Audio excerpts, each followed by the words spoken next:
Olha, a gente segue falando sobre a operação policial no Rio, porque a coluna da Andresa Matraz trouxe duas reportagens sobre o envolvimento do ministro Alexandre de Moraes do Supremo na apuração da ação policial que aconteceu na semana passada. Quem está aqui conosco hoje é o repórter André Chaldes. Chaldes, muito bem-vindo. Perguntei aí sobre o ministro, porque se a gente fizer uma linha do tempo, o ministro Alexandre de Moraes hoje, ele é o relator provisório aí da DPF das favelas. Ele se encontrou com o governador do Rio, se encontrou com o prefeito do Rio. Ontem teve um encontro com o presidente do Congresso, do Senado, Davi Alcolumbre, tudo para falar aí sobre segurança pública. Agora, qual é o motivo de fato do ministro Alexandre de Moraes estar tão interessado nesse assunto neste momento? Neila, o que acontece? Essa DPF das favelas, chamada DPF das favelas, ela foi apresentada em 2019 pelo PSB, Partido Socialista Brasileiro, e foi no âmbito dela, Neila, que o Supremo criou uma série de regras para as ações policiais nas favelas. O ministro Alexandre de Moraes acabou herdando essa DPF depois da aposentadoria do Luiz Roberto Barroso, por causa da regra de prevenção do Supremo, né?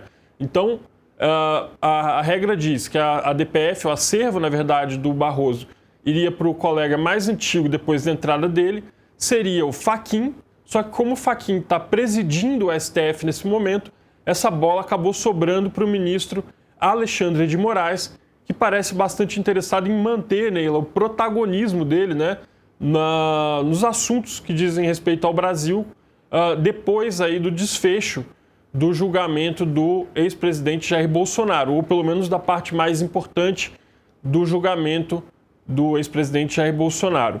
Bom, o que a gente apurou, Neila, é que essas entidades que estiveram com o Moraes hoje, elas pediram para participar, né, da reunião com o Cláudio Castro ontem ou anteontem, e esse pedido foi negado. E aí o ministro agora faz essa reunião com as entidades de direitos humanos aqui em Brasília, no gabinete dele. Ou seja, o ministro Alexandre de Moraes se encontra com essas entidades hoje para tratar desse assunto. Que entidades são essas? Então, a gente tem várias entidades aí de defesa dos direitos humanos e tem uma, inclusive, que a gente noticiou na coluna, né, que é o Instituto Anjos da Liberdade, que pertence à advogada... Pertence não, mas é presidido pela advogada criminalista Flávia Frois. Essa advogada ela tem uma carreira extensa aí, no júri, inclusive. É uma advogada bastante conhecida pela atuação na área criminal e ela já defendeu vários membros de facções criminosas. Defendeu o Macarrão, por exemplo, que é um antigo líder do Comando Vermelho. Defendeu o Marcinho VP. Numa entrevista recente pra gente, ela disse que ainda defendia o Marcinho VP, alguns dias atrás, coisa de 3 dias atrás, porém disse que já tinha parado de defender os outros integrantes do crime organizado. De toda forma, Neila, é uma pessoa que tem uma relação próxima, profissional, com essas pessoas, com os líderes, né, com a cúpula do crime organizado. Tem, inclusive, uma investigação da Polícia Federal sobre a candidatura dela a deputada federal pela União Brasil em 2022, quando ela pediu apoio para o Marcinho, né, foi até a prisão e pediu apoio para ele no parlatório. Então, assim, é uma pessoa que, pela atuação profissional dela ali, tem uma relação. Depois da publicação dessa reportagem, Neila, o ministro Alexandre de Moraes ele barrou a participação do Instituto Anjos da Liberdade na audiência. E aí ficaram apenas as demais ONGs, as demais associações de direitos humanos. Segundo a Flávia Frois, ela queria apresentar para o Alexandre de Moraes um dossiê que ela fez com fotos das pessoas que foram mortas, né? Que, segundo ela, vários desses corpos tinham indícios de tortura. Então você teria, segundo ela, corpos com facadas, corpos com sinais de execução, né? Que mostraria ali uma conduta indevida da polícia durante a operação no Rio de Janeiro. Ou seja, esse encontro seria de fato para tratar de direitos humanos, defesa dos direitos humanos. É isso? É isso, é um encontro no qual essas entidades de direitos humanos estão indo lá para arguir, né, para apresentar para o Alexandre de Moraes seu ponto de vista e dizer que, olha, Alexandre, essa operação no Rio, na verdade, ela acabou descumprindo o que o Supremo determinou no âmbito da ADPF das favelas.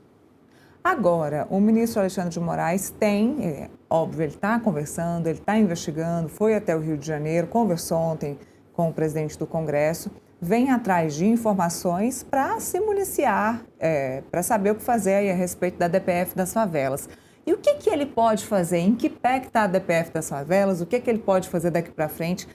Porque o governador Cláudio Castro, inclusive, está sendo julgado pelo Tribunal Superior Eleitoral. O julgamento começou ontem, ele pode, inclusive, ficar inelegível. O julgamento foi suspenso por um voto vista, mas ele pode, sim, ficar inelegível. Mas o que Moraes pode fazer daqui para frente, seguindo aí a DPF das favelas? Olha, Neila, uma das coisas que ele pode fazer é baixar orientações, dar orientações para a Polícia do Rio, para as próximas operações policiais que vierem a ser realizadas, tanto no Complexo da Penha, no Complexo do Alemão e outras comunidades do Rio de Janeiro. A princípio, o Supremo, inclusive o ministro Gilmar Mendes veio a público, né, recentemente no X, no antigo Twitter, para dizer que o Supremo não proibiu operações policiais com a decisão deles da DPF das favelas. Mas, assim, na prática, essa DPF ela criou uma série de limitações para esse tipo de operação e, coincidentemente ou não, durante o período de vigência da DPF das favelas, a área sob o controle do crime organizado aumentou no Rio de Janeiro. Isso é um dado empírico, assim. Não dá para a gente fazer uma correlação direta, né, nele falar, foi culpa do Supremo, foi responsabilidade da DPF das favelas. O fato é que há uma correlação entre uma coisa e a outra coisa. Depois da decisão do Supremo, a área controlada pelo crime organizado aumentou no Rio de Janeiro. Então, o que o Alexandre de Moraes pode fazer é baixar ali, exarar ali determinações para o Rio, para a Polícia Militar do Rio, para a Polícia Civil do Rio de Janeiro, para eventuais operações nessas áreas. Bom, o ministro Alexandre de Moraes não deixou escapar nada sobre as reuniões que aconteceram lá no Rio de Janeiro, tanto com o governador quanto com o prefeito.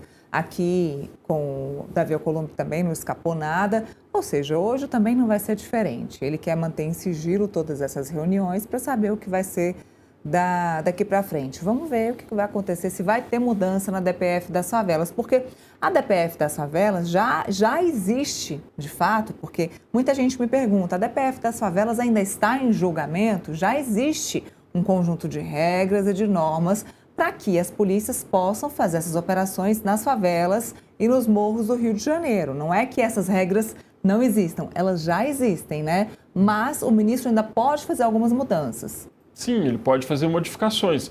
A DPF das favelas ela veio na esteira de um episódio muito ruim que a gente teve numa dessas operações, que foi inclusive envolveu helicópteros, né? Envolveu a polícia atirando de cima de helicópteros sobre as comunidades, o que é uma coisa assim, me parece bastante exagerada, né? Porque você está atirando de cima de um helicóptero, como é que você vai garantir ali a acurácia, né? Daquele ataque?